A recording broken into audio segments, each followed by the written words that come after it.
Sengiphinda futhi ngiyangena kwezijulileyo. Angazi bazongenzani bazongithini kodwa ngikhona iqiniso alidinga ufakazelwa iqiniso lihlele lizimela lodwa. uShaka Zulu wahambe ekhala ethi ngeke balibuse lobuswa izinyoni. uMogabe naye uhambe ekhala wathi ngeke balibuse bohlanga bavukelane balwe bodwa.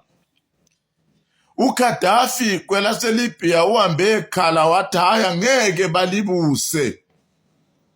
uSaddam Hussein eIraq mangabe sebemnikele ezitheni zakhe wahamba nayo ekhala ethi angeke balibuse. Baningi angeke mbabale ngibaqede kodwa sengibuka umbuso nesenzo esenzakala kwelaseZimbabwe la ngibuka khona uVice President ubaba uChiwenga noPresident wethu ubaba umkhulu uMnangagwa uPresident. Lapho engangibuka khona beqale kahle ngoba phela abantu basebeshila ukuthi hayi sikhathele ngembuso emide nabantu ababamba njalo bangayeki njengobaba uMogabe owayesebuse naye waze wagugela khona warusela khona. Lapho esibona khona bebambene izandla bephakamise izandla benenhlonso eyodwa yokubusa lelazwe nokulikhulula kuyingcindezi eyayiseyisuke kuSmith eyangena kubaba uMogabe yaba incindezi nayo. Kanti futhi bese ngibuza babengekho yini laba babusi bethu laba bazali bethu babengekho yini kuwo lo mbuso kababa uMogabe kodwa yebo phela mangabe sebengenile siyakwamukela ukuthi ushintsho siyalufuna noma ngabe kwakungavele kungene noma inkawu noma imfene noma ligorilla noma idinosaur noma ianaconda kodwa kwakuzofika kusilethele ushintsho sase sikudinga. Sibona abaholi bethu bebambene izandla nathi sasibambene njalo izandla ngamathemba amakhulu ukuthi kuba noshintsho olusheshayo. Kodwa mangifunda izinyuzi ngibuka lokhu nalokuyana ngiyangibone angathi kukhona ukushayisana noma kuyakhulunywa ukushayisana ukuthi hayi kunokushayisana kwemibono kunokuphambana kwemibono. Izwi lomuntu omdala libi izwi lomuntu omdala aliweli phansi. Bese ngithi mina ingabe bakholelwa na kuyindaba zakomoya lokho esithi thina spirituality and the beliefs ancestry primitival spirits okuyimimoya yalaba sebadlula bakholelwa yini kuyintethelo ngisho abazali bethu laba ababusi bethu laba. Namhlanje eMzansi banosuku olubizwa ngokuthi yiMandela Day. Bese kusiba nalesa isikhathi angazi kuthiwa how many minutes nje zikaMandela zokuzama ukulandela izifiso nezinhlonso zakhe nalokho wakungenele ejele wagugela wabolela khona eboliswa ngamabhunu waphuma kodwa abantu bona hayi sizoba nosuku lwakhe sibe nabo Foundation Mandela sibe nezinsuku nje ezibungaziwe. Lento iyafana nokuphahla lento iyafana nelathi.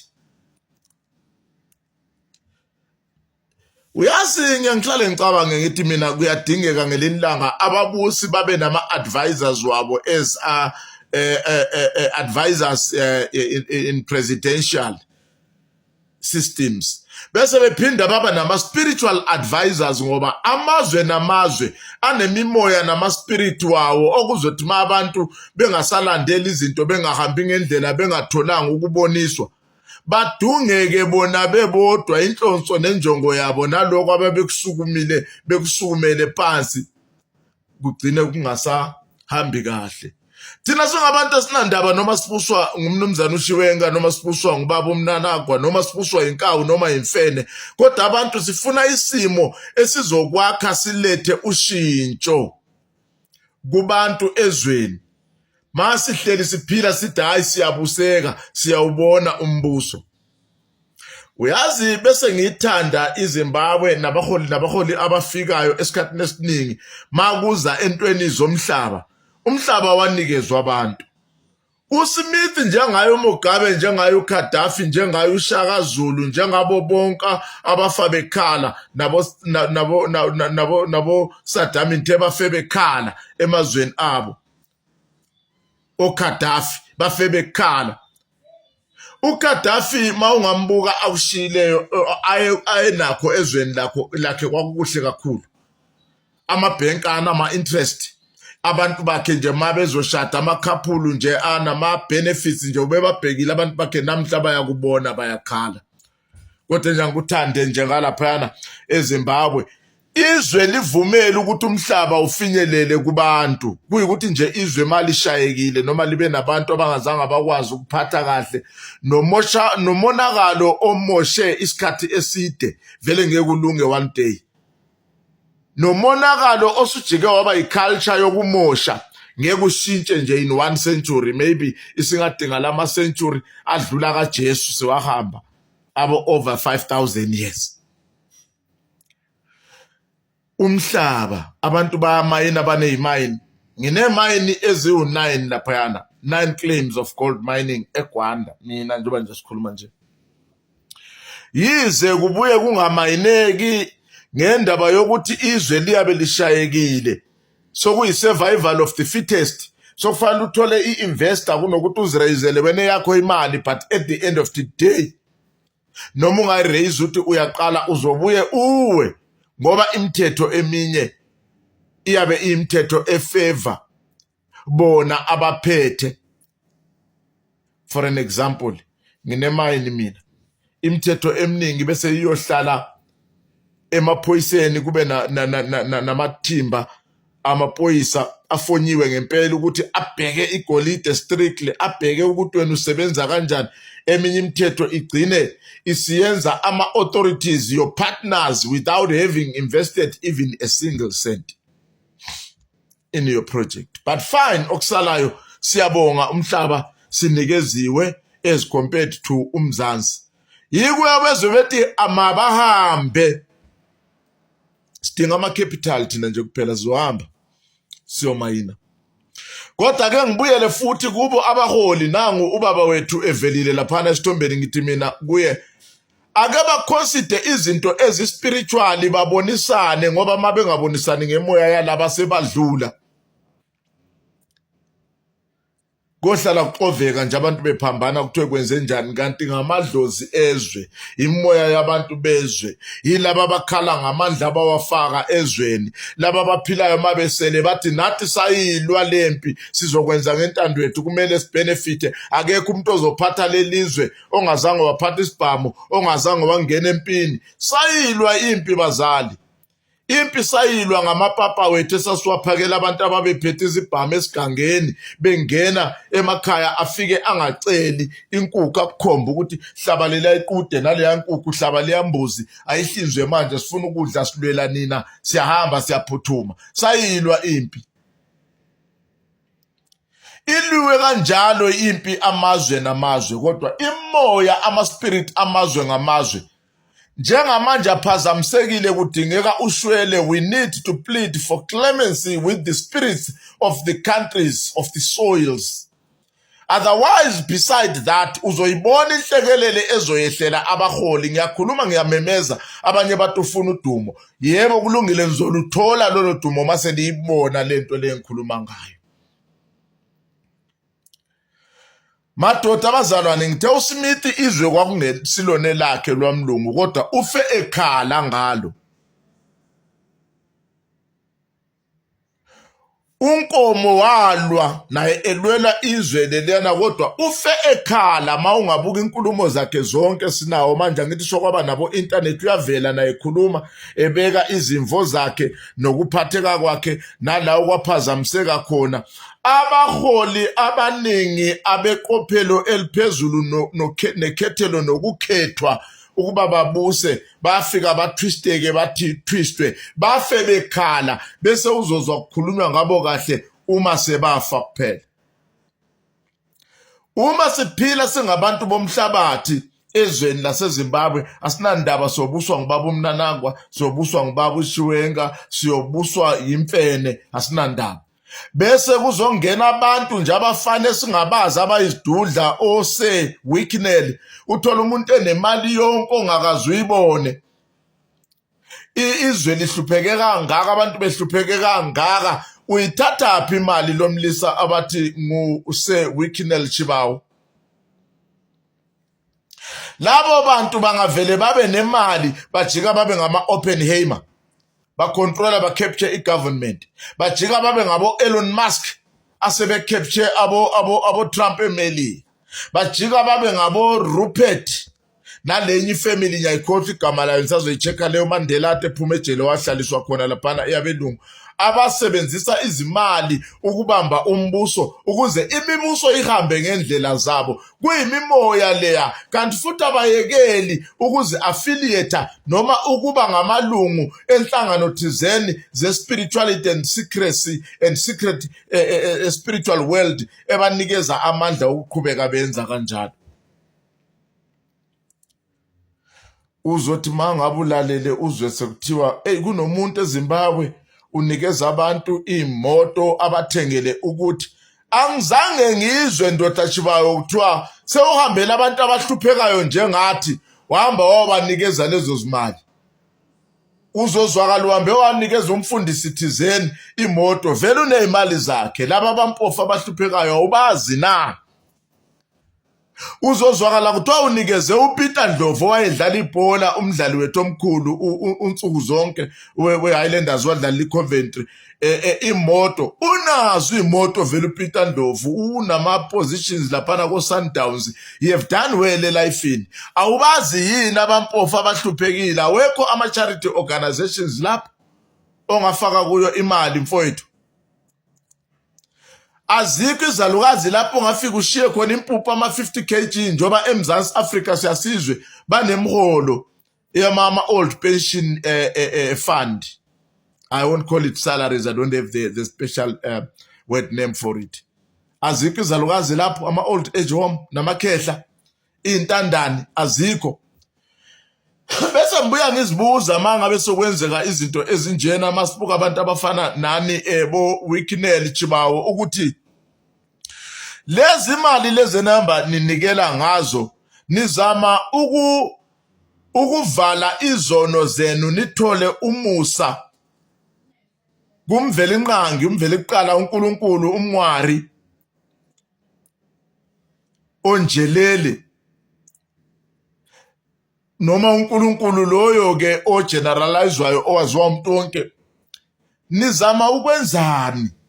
Yilapho engifuna ukuzibuza khona. Kanti yini futhi nina ningaba nemali niyangenelele embusweni, seningabangani babantu bombuso, nisuka nifuna ukuvala amacala yini angaveli, nisuke nifuna ukuba namathenda enizowathola kugcine kungasetshenzwanga lutho, kungakliywanga ngitsho nesite, kunganangitsho nesihlahla esisodwa noma itshe elilodwa lisusiwe, kungalungiswanga lezo zinto ngitsho nesakhiwo naleyo mgwaqo ingalungiswanga, kodwa imali niyithethe nina niyifaka phezu kwamatafula, imali kube yinto enidlala ngayo, nidume nje nazi umhlaba wonke, kodwa abantu behlupheke kanje, imali yabantu isiya kini. Kanti i-capture ne-state capture nani seyaba njani?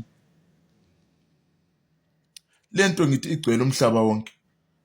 Sabona boShabir Shaik la eSouth Africa, abantu ababeyaziwa nje abantu abangongqondo qophololo nje, abantu abayenza into ezinzima kakhulu, ezinokuganga, ezine-corrupt, sebengabangani babomkhulu umsholozi, baboshwa kodwa uyagula wakhishwa, sokugula kuyakhiphana nje ejele. Uyayibona imali oyidisplaye lapho ukuthi ungafida idolobha lonke nezabelo nje zonke kuyizalukazi, kodwa uvela mawusiyonika abantu abavele benezimali zabo. Wena usungumngani manje weParliament, ungumngani manje wena weGovernment. Kanti ukubophisa kwenza umuntu abe nemali, ngizwa kuthiwa wako waboshwa wabuya waphuma. Awukwazi ukuthi ubonakale udeshe imali ezingaka ematafuleni ezweni elinobunzima obungaka, abantu bephuma besiyogcwala amazwe begijiniswa lena izwe lingamanga kahle. Khumbulani phela madoda ukuthi abantu abaphumi ezweni lapho eZimbabwe ngoba bayathanda ukuphuma, noma onkulunkulu bethu noma amadlozi wethu noma imimoya yezwe isixoshile, noma labo ababa ngababusi bafa bathi thina safa singabavotelanga sababeka emandleni basixosha. Akunjalo. Yizimo madoda, yizimo. Our outside, our situations, our circumstances are not green. in our country. But now mase sibona okungamaportion inyana nje okuvele kube greener than ever, akucimi akuthintini. What about us? What about abanye abantu? We are not blaming you guys for having, but we don't know whether to call what you guys have blessings, curses. Ake nginikeze nje ama picture we Makinel Chibawo. Impilo ihamba njengevili baba. Siyakhumbula thina kwakunochihuri lapho owayengomkhulu amaphoyisa ayiqoqa zonke imali zithathwe uye laphana. Wamosha kakhulu wafundisa namaphoyisa ukuganga. Namhlanje ayiphelanga lento leyo, ngeke izife yaphela ukuthi iphoyisa in the country eZimbabwe likufuna imali. Kodwa into emangazayo igcwele lento eSouthern Africa. Buka njengamanje kwenzekani kubo East Rand lapha ekuruleni. Iphoyisa lele bese lifake imoto nje zomuntu zaba namalight amaphoyisa sezisetshenziswa ngathi ziyi-private. Into nje ezinjalo ukushintsha into ye-government ibe into yabantu njoba nenza nina. Sokunabo mahlala la eMzansi sokuvezwe sokuze kwasungulwa omadlanga commission nabo ngababona ukuthi nje bayapi angabe ngokomthetho nje kuya ukuthi masokunabantu abanjengani boShibawo nibuye nizobuza ukuthi lezi imali ezigcwele ematafuleni nizithathaphi. Babuzwa beningabuzwa nizoboshwa. Kanti nami ngibeka kanjani ukubuzwa ngokwemadlanga. Ngizwile kuthiwa ngapho eZimbabwe kuzoba necommission ezoba khona eyokubukisisa indaba zenu zona lezi izimali namathenda wenu. Kodwa ayisizi lutho leyo nto ngoba ithi mangabe sefanele ifike la okunevuthwa ndaba khona okuzoboshwa wena nabangani bakho nabanamandla. Ingayenzeki lento lena bayicover ngoba vele ukuze kuyokhulunywa laphana kudingwa ama negotiation nama cover up. The commission is just a safety belt. Injalo ke lento nalapha eMzansi angikho lapho ezimalini zenu la engikhona khona mina ngalezi mali zenu. Ngithi mina bukani ukuthi imoya yamazwe noNkulunkulu nokhokho bethu basivukele basijikele ngenxa yokungahambi ngendlela kwabaholi bethu. Nani nina osomabhizinesi phela enini niba yimgogodla yemikhonomi yomnotho yezwe. Into nje umuntu asevela ayibone ukuthi umnotho wezwe kumele ube ngowakhe, angaba nemali athenga ababusi, umbusi agcine sena decision engasakwazi ukuphawula ngoba ubanjwe ile mali liya eyaziwa yilona lono babili. Kunzima madoda, ngiyazi mangabe sengikhuluma kanjena sengizifake kuphenduleni imibuzo nanokuthi ngenilanga ngithi ngilenda nje nithole sebengilindile bephetoza Nkosi. Kodwa kade nifuna sikhulume ngani ngoba lento ihlupha thina sigcwele emazweni nje kungendaba yelizena lezi izimali oziphethe njengoba uphethe leyo mali leyo wena Makinelo uyifake etafuleni nje uzizwe uNkulunkulu. Ishare yami ikhona khona, ishare yabantu abami ikhona khona, ishare yomphakathi ikhona khona lapha, ishare ye development ekade izoseva wonke umuntu ikhona khona lapha. Njoba isite lana wagcina wena ungayikliyanga, wagcina ungakwenzanga konke kodwa imali yafika kuwena. Ishare yethu ikhona khona lapho kodwa ayisebenzeli. Kodwa ngicela ukwazisa lapha mfowethu ukuthi akukho ukuhlala unomphelo. Akukho futhi okungapheliyo kuyabe kuyahlola. Ngisazobuya kumapasta sengiyobeka indaba yabo Hubert Angel. Ngesikhathi sika baba uMogabe uHubert Angel lo mfana lo othi ungumprofiti omkhulu usho njalo yena. Sambone baleka. Kambe nizofana balekele ubaba ibalekele umkhulu uMgabe. Angazi kwakune issue yeimoto ezi1010 kwathintini yonke lento lena angazi esingayi related to today thing abayibiza ukuthi money laundering. Ngazi ziningi lezo zinto. Namhlanje uhleli eUK ngibonile ubaba wethu okhona umkhulu upresident wethu ubaba Mnangagwa uye wamenza iambassador. Uyiambassador ngikhuluma kumanje eUK uHubert Angel. Sesahleli sabona ama-Al Jazeera sekhuluma indaba zamagolide. Lo ndoda akase uyena uBishop kuphela. Uselidila yena. Usebuya dile ngamagolide.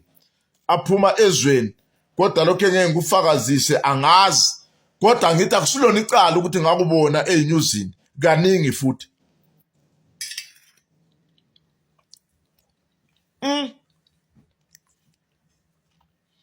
kanti kumele kugcine kunjani uyabona umkhulu wethu ubese guge kanjani kodwa ebambile naye ehlele esihlalweni engaphumi kwalani nina baholi ukuthi uziphumele nje ufike useve one term uphume unikeze omunye angene naye asebenze engakakhathali naye futhi aphuma anikeze omunye kwehlula yini ukuthi nithi always keep up to fresh minds anibonisani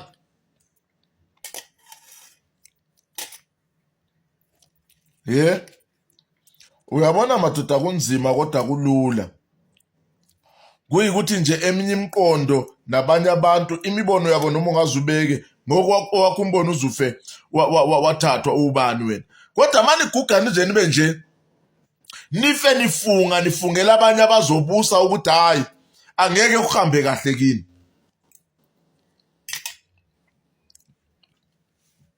ngoba ufuna ukubusa wena uzufele esitulweni yize subona ukuthi usugugile phela umuntu mayekhula uguga usiba ngumntwana ingqondo yilokho iyehla ukucabanga unjalo nje unomfazi omncane umntwana omncane awusaphethe wena izwe seliphethwe ngumfazi nje umntwana omncane intombazana nje edlala ngawe idlale ngabantu bezwe yonke idecision siphuma kule ntombazana kuze ukuthi izethenjwa zakho zigcine zikujikela ungabasola njengoba bunanakho uthi hayi bakhipha leli khehla leli kanti laliyogcina ngani bekuyogcina kuthatha lo ntombazana lo mfazi lo uGrace aqhube ngalendlela le ayeqhuba ngayo eyomfazi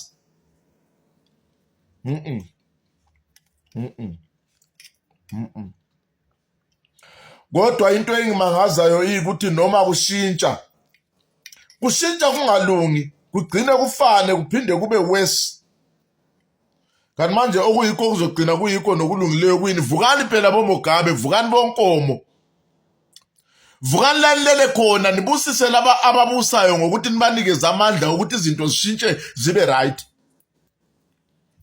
leyo nto ayi-affect nina futhi ayini-affect nabantwana benu abaselezweni ngoba nibasebenzele phela nabaqoqela yonke imali ekhona thina-ke nabethu abantwana siyofela emazweni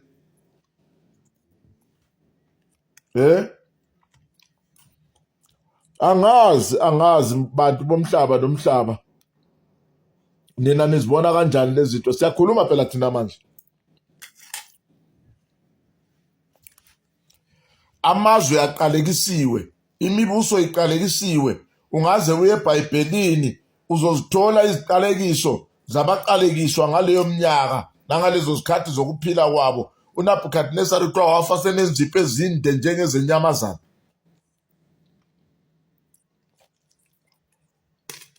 umbuso wakhe uqalekisiwe ngenxa yokubusa ngesihluku nokungalandeli imithetho yezwe khumbula phela kwakungabusi imithetho kaNkulunkulu lwenithi ngokaDaniel la babe namasiko wabo abantu baseBhabhiloni la kwakubusa khona nalo Nebukadnezar bebusa beshiyelana naye enomndeni wakhe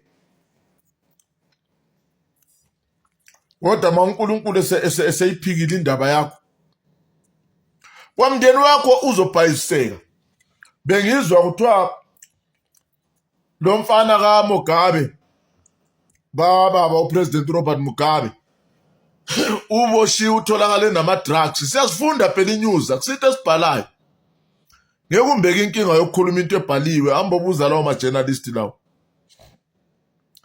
kodwa umntwana womuntu obe namandla angaka esilindele ukuthi naye sengaba ngumholi zwakale kuthiwa setholakala enama-drugs uvele ubone ngale nto abazenzayo athenga imoto ezidulayo amawatshi beyothela ngotshwala begida phezu kwezimoto benyathela imoto zifacaka imoto zamamiliyoni, thina abantu bethu benya laphana isimo sendlala nedrought.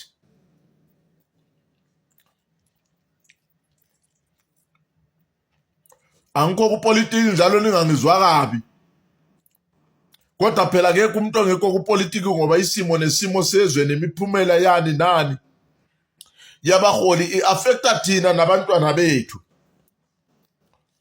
Abantwana babaholi izoba affecta kancane, kodwa phela banezimali bayaphuma bahambe bayohlala kwamanye amazwe, banezimali ezingaba cover impilo zabo nezizukulwana ngazi singaki thina ke.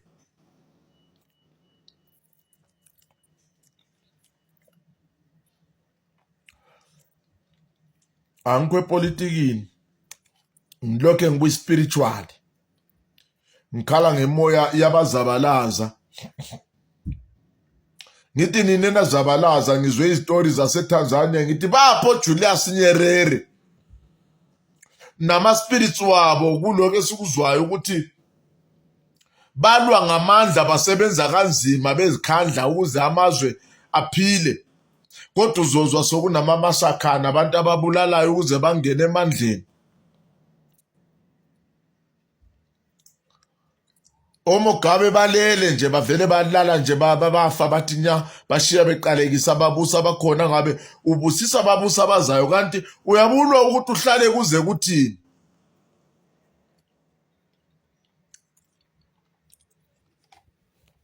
Ukube mina ngake ngabusiswa kwathiwa ngibe umholi abe ngazivusela ithemu A1, mhlambe ngigruma abanye abazobusa obavele, ngoba umbusi phela akagurunywa.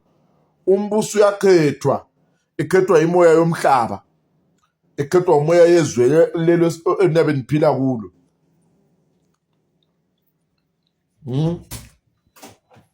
Akekho umbuso ongakhethwayo. Abanye bakhethelwa ukuze kubonakale lobo bubi, abe mubi vele. Kodwa-ke ngiqinisile ngalezi khathi zamanje awukho umbuso ozophela kahle usarendwe kahle. Yonke izophela ngeyinkinga, abaholi besiba neyinkinga, yiloko bengafuni ukuphuma emibusweni, befuna ukubolela khona ezitulweni njengomkhulu wethu enalo.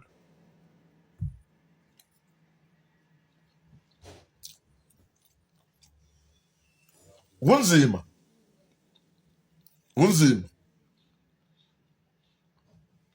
ma ungabuka kwakhona la eMzansi, ubaba Msholozi uke washukeka ngendaba ethiwa ngezamacala esingawazi, ngeke wafakaze ubucala nokungabona ubucala. Leyo nto idalani? Idala ukuthi umuntu abe namaqhinga ukuthi angaphumi phela esihlalweni ukuze avikele impilo yakhe kuko lokho. Njengamanje kunendaba zabophalaphala zemali yamadola namamelika ekababa uRamaphosa. Lezo zinto zidalani umuntu ajike engafuni ukuphuma laphana ukuze azivikele nalabo bazi imfihlo zakhe.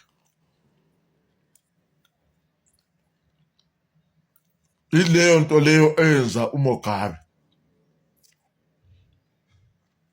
Kodwa njengoba uMugabe ehambe ebafungele laba ababengena, okungubaba uMnangagwa noChiwenga nabanye,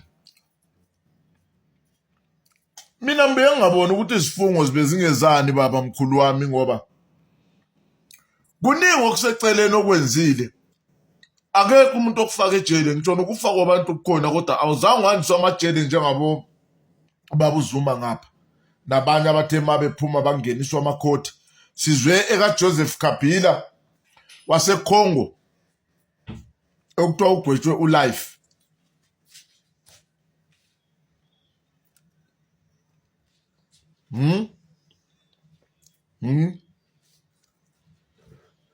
Into ezikhona lezo eziphilayo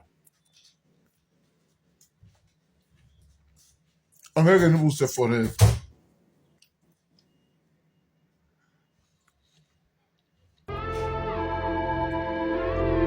Yiyo lento engumkhuhlane emazweni.